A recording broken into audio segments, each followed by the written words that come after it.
Баршаңызға ассалаумағалейкум. Бүгінгі видеода қарастыратын тақырыбымыз бұл бокс сетап, яғни дәл осы инструментті қолданып қалай торговать етеміз және нарықта бұл сетап қалай қалыптасады, сол туралы түсіндіріп беретін болам. Жалпы баға қозғалысы кезінде нарықта белгілі бір уровенде максимум немесе ликвидность қалыптасатын болса, мысалға старый максимум немесе старый минимум қалыптасатын болса, біз сол екі уровеннің біреуінен бағаның агрессивті түрде шығып, кейін диапазонға қайта кіргенін және сол ең соңғы старый максимумға бағаның қайтадан келіп ретест жасап, кері бұрылғанын көргіміз келеді.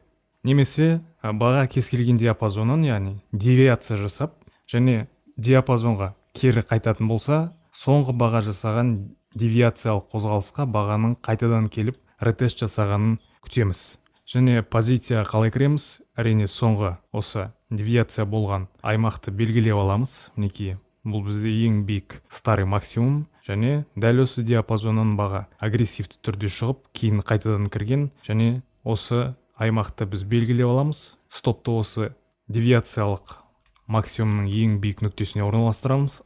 Келесі мысал, бычий тренд кезінде бұны қалай қолданамыз? Яғни баға кез келген старый минимумға агрессив түрде шығып, кейін қайтадан сол диапазонға кіретін болса, онда біз сол старый минимумға бағаның қайтадан келіп тест жасағанын, яғни ретест жасағанын күтеміз. Сол жерден позицияға кірсек болады. Ең соңғы диапазоннан шығып девиациялық қозғалыс болған дәл осы аймақ бізде бағаның қайтадан келіп тест жасайтын, яғни ретест жасайтын зонасы болып есептеледі. Мінекей бұл мысалда біз бокс сетабының бірнеше түрін көрсек болады. Бірінші мысалымызда баға бір диапазонның ішінде консолидация жасап жатқанын көріп тұрмыз. Кейін сол консолидациядан агрессив түрде шығып, қайтадан диапазонға қайтқан. Сосын біз не істейміз? Әрине осы диапазондағы ең биік нүктені аламыз, және сол жерге бағаның қайтадан келіп ретест жасағанын күтеміз. Немесе ең соңғы осы девиациялық қозғалысты белгілеп аламыз, және сол зонадан шорт позицияға кіреміз. Лимитный ордеріміз осы зонаның бастапқы аймағында болады, ал стопымыз осы қорғалған максимумның үстінде. Take профитіміз әрине кез келген осы аймақтағы маңызды бір ликвидностьке орналастырамыз. Екінші мысалда дәл соған өте ұқсас. Бұл жерде тек қана мынада тренд өзгермеген болса, подтверждение жоқ, ал мынада бізде тренд өзгерген, подтвержденный қозғалыс болғандықтан сәл мынау бізде тиімдірек, яғни высоковероятный болады. Бірақ бізге ең бастысы ол емес, трендтің өзгерген емес, бағаның диапазонын агрессив түрде шығып, кейін қайта оралғанын көруіміз керек. Ал бұл мысалда бізде баға консолидацияда емес, яғни кез келген бір ликвидностьке баға пробой жасайды, яғни шейкаут жасайды, содан кейін сол диапазонға кейін қарай қайтады.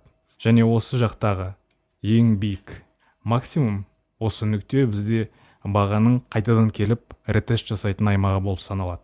Және біз бұл жақта ең соңғы бағаның осы девиация жасаған зонасын белгілеп аламыз, сол жерден шорт позицияға кірсек болады. Мұнда да дәл солай, баға бір маңызды старый максимумға шейкаут жасайды, яғни пробой жасайды, кейін диапазонға белсенді түрде бірден қайтып келеді. Сосын келесі қозғалыс бізде баға сол старый максимумға немесе ликвидностьқа келіп ретест жасайды. Сол жерден шорт позицияға кірсек болады. Және бұл жалпы формация, сетап бізде AMD моделіне ұқсайды. Себебі қарасаңыздар бізде accumulation, яғни бұл бастапқы консолидация фазасы, кейін манипуляция, және үшінші қозғалыс бізде ол distribution. Тек қана біз бұл жерде қолданатынымыз пой ретінде дәл осы ең соңғы бағаның жасаған девиациясын, және немесе осы аймақтардағы кез келген ең биік максимумды, яғни диапазонның бастапқы нүктесін біз бағаның тест жасайтын аймағы ретінде қолданамыз. Ендеше графиктен бірнеше мысалдар келтірейік. Бұл мысалымызда баға бір диапазонның ішінде консолидация жасап жатқанын көруімізге болады. Мінекей, бұл диапазонның минимумы, ал осы диапазонның максимумы. Кейін дәл осы екеуінің біреуінен бағаның шыққанын күтеміз агрессив түрде. Мінекей бізде баға дәл осы диапазоннан шықты. Бізде енді екі уровень біріншісі ол осы уровень, және екіншісі ол осы диапазонның максимумы. Мен жалпы денесінен бастап белгілеймін, яғни фитилінен емес, денесінен. Сондықтан дәл осы денені алып тастаймын. Кейін бағаның толыққанды осы диапазонның ішіне кіргенін көріп отырмыз. Ары қарай дәл осы жерде бізде девиация болды. Енді дәл осы жерден біз лимитный ордерімізді орналастырамыз. Стопты дәл осы максимумға орналастырамыз. Ал take profitімізді келесі жақтағы консолидацияның, яғни диапазонның минимумына орналастырамыз. Ары қарай бағаның отработкасын күтейік. Келесі мысалымызда бізде мына жерде старый минимумды қалыптасқанын көріп отырмыз, swing low, және бұл бағаға бізде ориентир ретінде болады, және осы диапазоннан бағаның шығып, және тезірек қайтадан осы диапазонға кіргенін оралғанын күтеміз. Мінекей бізде баға агрессив түрде осы диапазоннан шыққан болатын.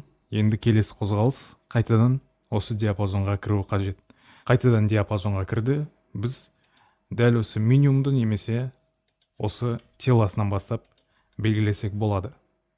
Әзірге теласы бойынша бізде баға осы жерде закреп жасаған жоқ, сондықтан тағы күтеміз. Мінекей енді толыққанды бізде осы свеча закреп жасады осы уровеньге, және бұл біздің ең соңғы девиациялық зонамыз болып есептеледі, және осы зонадан біз лонг позицияға кірсек болады.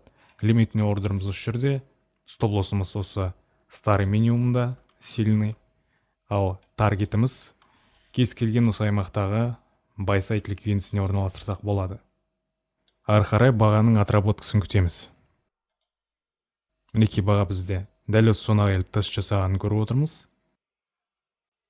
Бұл мысалымызда бізде баға консолидация жасап жатқанын көруге болады. Екі жақта қозғалыс жасап жатыр. Енді бізде қазір мына жерде оңай шешілетін осы ликвидностьтер бар. Ал мына аймақта бізде баға өзінің артындағы ликвидностьін шешіп кеткен. Сондықтан дәл осы минимумдарға бағаның оценка жасағанын күтеміз. Мінекей бізде баға дәл осы зонадан агрессивті түрде шыққан болатын. Және ең соңғы бізде девиациялық зона ол осы болып саналады.